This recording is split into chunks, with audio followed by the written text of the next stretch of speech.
Lah iki menungsane sing wani nantang karo Begawan Durna. Ora ngilo karo gitoke, ora mawas karo kahanane dhewe.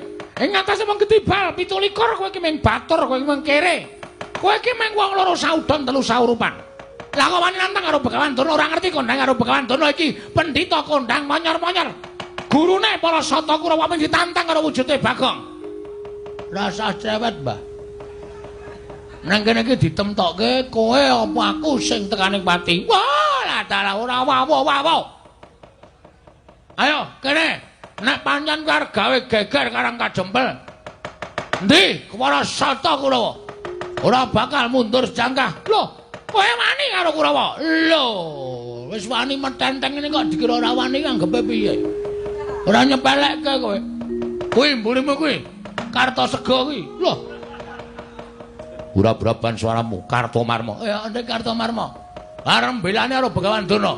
Dursasana, Surtayu, Kartipeya, Durgempa, Durmagati kon maju ngambyok ora bakal tak tinggal loncat.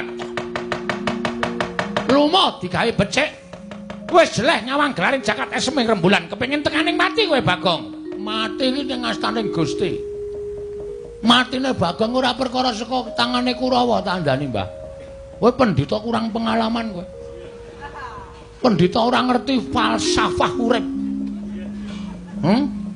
Sing jeneng mati urip ki ning tangane Gusti.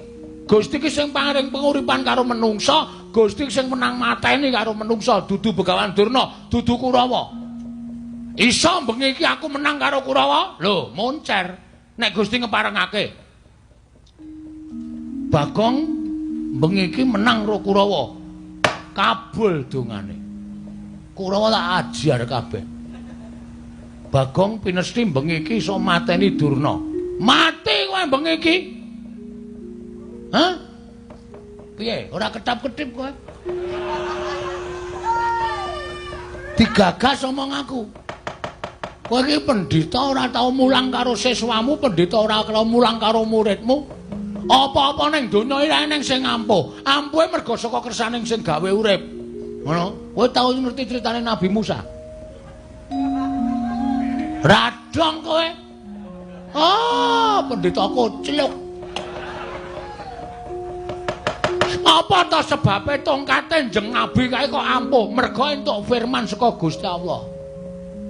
Musa tongkatmu kuwi tabokno ning Laut Merah. Mula tongkate kuwi ampuh tenan ditabokke ya iso mbelah segara.